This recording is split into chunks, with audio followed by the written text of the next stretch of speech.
Today's episode is brought to you by Sports Business Classroom. Landing a job in the NBA is no easy feat. One surefire way to put yourself in front of a competitive talent pool is if you master the collective bargaining agreement. And now you can, with a course developed by the godfather of the CBA himself, Larry Kuhn. Larry Kuhn has been teaching the CBA to teams, agents, media, and students for over 20 years, and now you can master the CBA through his online video on-demand course, which is now available to the public. If you're looking to break into basketball, or even just set yourself apart, this is the competitive advantage you are looking for. To learn more about the video on-demand course that is being taken by teams and agents all over the world, please visit sportsbusinessclassroom.com today. Super excited to be joined here in Greece with Nick Lagios.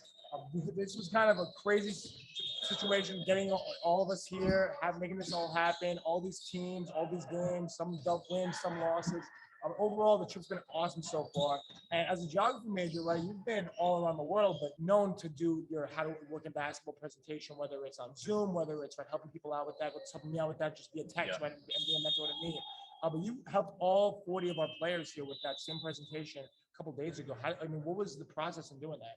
Well, yeah, so I kind of tailored it to the kids that were here. You know, I probably have like 5 different versions of it, but I didn't know how serious the kids were going to be when I was giving it, but they were giving me like laser focus the whole time. So I hope, and I think they learned quite a bit, and talked about, you know, going into college, things they can do, all the different careers, just basically everything I wish someone told me before I went to college.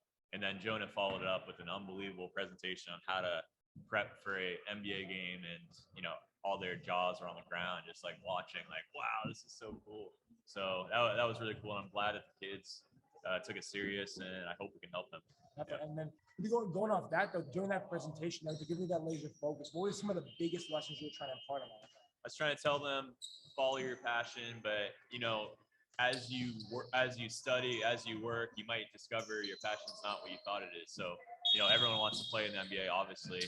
Maybe everyone thinks they want to be a coach or thinks they want to be a GM, but as time goes on, it kind of unravels and it works its way out. But if they do want to do the basketball route, you know this, everyone knows it.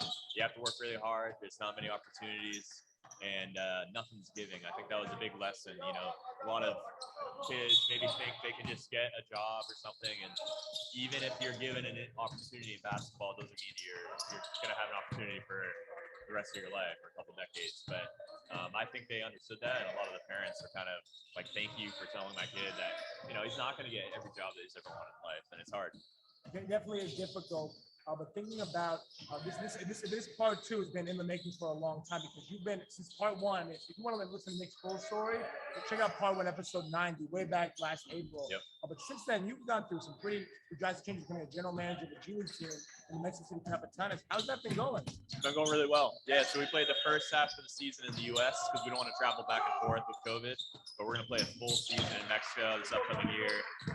We had 3 call-ups last year, which was awesome. Hopefully expand on that, but Mexico City is an unbelievable city. It kind of reminds me of Athens, to be honest. Really good food, really affordable, and just the streets and everything literally looks the same. Crazy traffic, but I've really liked the experience so far. And you just moved there, right? So you'll be based out of there. I thought you were in LA before this. Be like, no, I'm in Mexico, man. I'm set. Yeah. So what's that been like now, actually calling Mexico home? Yeah, it's been great because I was between homes for almost a year. You know, I was like in LA, then Texas, Mexico, then Texas. I'm like, I don't even have a U.S. home base. So I think James asked me yesterday. Mexico City is my home. Like, I bought a bed, I have furniture, so it's like a real deal now. It's really nice to like have a normal routine, and we have Basketball Without Borders in Mexico mid-May, which I'm really excited about as well. So it'll be nice to not travel across the world and just stay in Mexico for a bit. Definitely. So what are some of you mentioned Basketball Without Borders? Some of those events coming up or in the summertime that you're really looking forward to? Can't wait to be out. They have the AmeriCup in Brazil in September. I'll most likely go to that. All the top Latin American teams go play in Brazil for about a week. And then there's also a couple FIBA tournaments in June. There's like a FIBA window. So I went to the last one in Argentina. There was one in Mexico before that. Probably Puerto Rico or Dominican Republic I'll go and see a lot of our former players too, which is kind of cool. After the FIBA window, there's like 8 international teams that play. So those are obviously teams that I'm trying to scout and just visit our players. Definitely see all these cool different places, keep on doing that, and obviously, right, keeping that relationship going with the players and seeing what next season is going to look like is going to be cool. And all that NBA stuff is great, but in this trip, what's happening tomorrow, and Thursday you're most excited for? these games and what's going on? Well, we're gonna go to the Olympiacos Monaco game tonight, so I'm really excited about that. Somehow we're able to get a couple tickets, but we'll go to the Olympiacos game at 5. Olympiacos at 9. I mean, what better night is that? Acropolis, if we can fit it in between, or maybe Joan and I will go at a different point. But 2 basketball games and Acropolis and a good Greek meal, that's perfect. Yeah, it couldn't really be any better. I'm so excited we have to do this show and obviously be here. Yeah. We're just getting one of the highs. This might be getting down to the wire soon. Yeah, it's So getting we're gonna have closer. Yeah, no, it's getting good. So we're gonna have to step away and catch up with this game. But Nick, thanks so much for coming and being on the show. Yeah, thank you.